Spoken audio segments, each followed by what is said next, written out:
Let me share the other side of that coin, the one that traps brilliant people, the side I watched for years with a kind of helpless fascination, like seeing someone read the manual for a ship in exquisite detail, then confidently sail it directly into a cliff because they trusted the manual over the feel of the storm on their skin.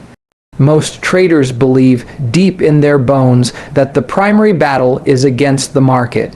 They see it as a grand, complex opponent to be decoded, a sphinx with riddles that, if only answered with enough cleverness, will spill forth its gold. They think the war is waged on charts, with indicators as their weapons and economic reports as their intelligence. But the truth is far more intimate and far more brutal. The market is just a mirror, a vast, chaotic, and utterly impersonal mirror. It doesn't think, it doesn't plot, it doesn't care. It simply is. The primary battle, therefore, is not on the screen. It is against the part of your own psyche that mistakes intellectual comprehension for actionable wisdom, that confuses understanding a concept with embodying its truth. I've sat across from traders with minds that could humble you, physicists who modeled price action like quantum fields, engineers who built automated systems that could process more data in a second than I could in a month, poker champions who understood probabilistic edge better than most professors. They built cathedrals of logic. Their systems were things of beauty, interlocking rules, filters upon filters, elegant risk algorithms. They could dissect a week of volatility and tell you not just what happened, but the statistical likelihood of it happening again, under which conditions, with what correlation to the 3-month Treasury yield. Their analysis wasn't just good, it was often correct, and yet with a consistency that was almost tragic, so many of them failed. Not in a blaze of glory, but in a slow, bewildering erosion. Their accounts didn't explode, they seeped away like water from a cracked vessel. Why? Because they operated under a fatal, unspoken assumption that being right in their head entitled them to be right in their results. They approached trading as the ultimate intellectual puzzle, the final boss level for the high IQ mind. They believed superior intellect guaranteed the prize, but the market isn't a test of intelligence, it's a test of psychological endurance. It's a marathon run in a hall of mirrors where the greatest threat is your own reflection screaming at you to run faster, or to stop, or to change direction entirely. Here's the painful, paradoxical twist that takes years to truly internalize. Your greatest strength in every other arena of your life, that very intellect, that analytical horsepower, that ability to predict and deconstruct, becomes your most profound liability when it merges with your ego in the trading arena. The market's method of humbling you is not by proving your analysis wrong on a given day. It will, often.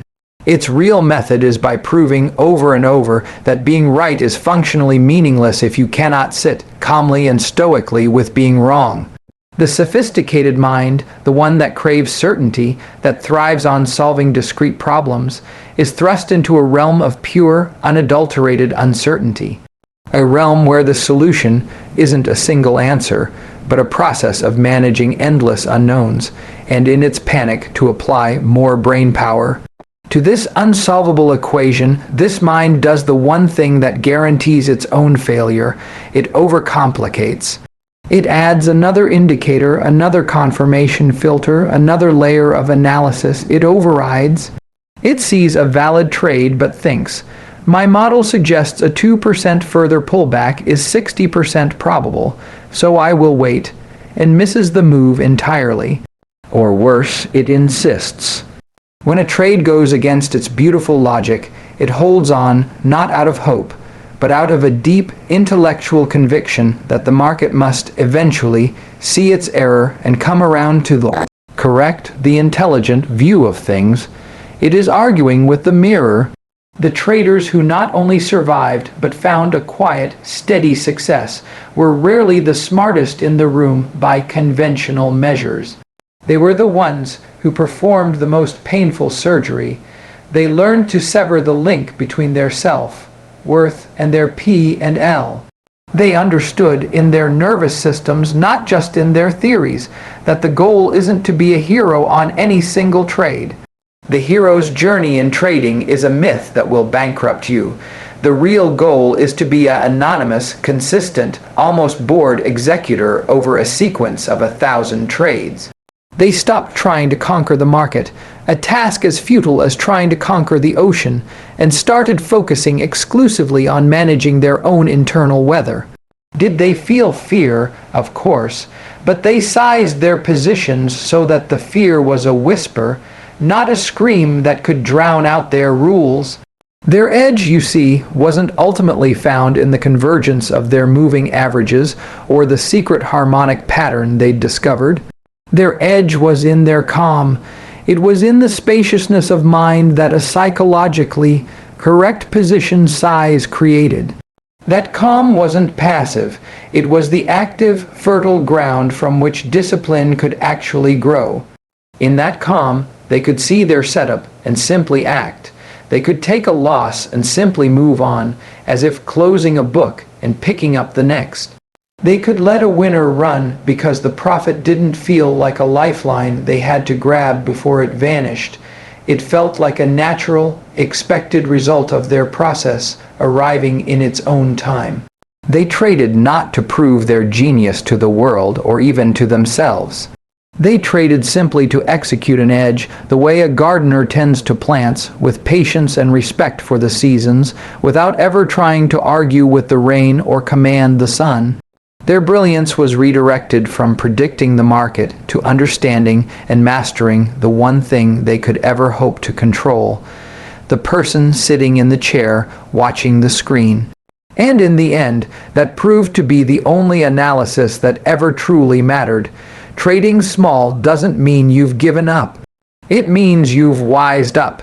You think the real game is in the bold moves, the all-in moments, the trades that make your heart pound.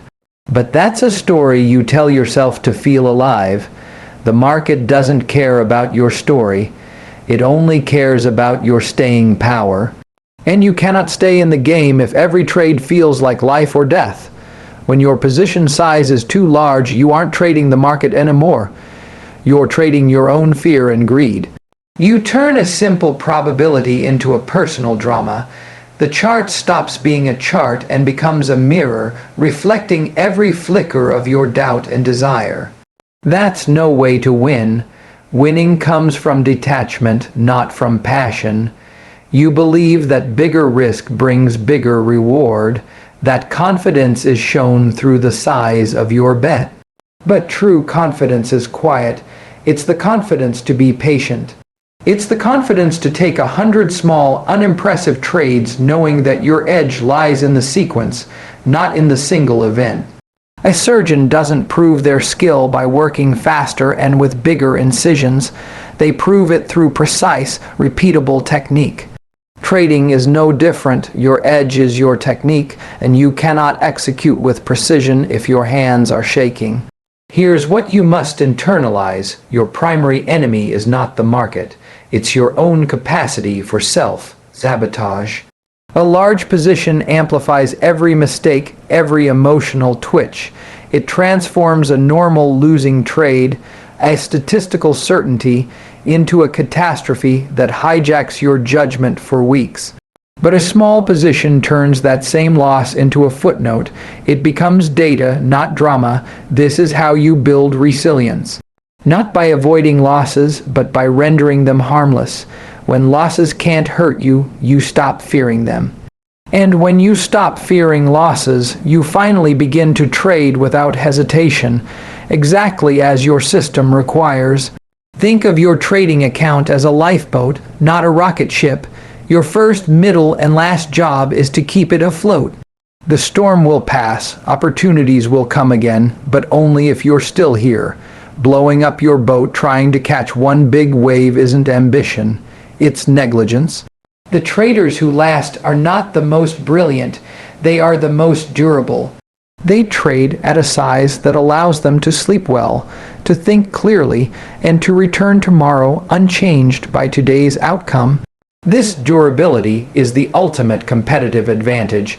It lets you outlast those who confuse recklessness with courage. So redefine what it means to play to win. Winning isn't a spectacular single trade.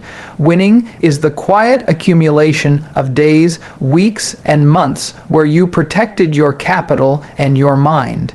It's the compound interest of discipline, a small, consistent gain protected from erosion by devastating losses will outgrow a volatile series of booms and busts every single time.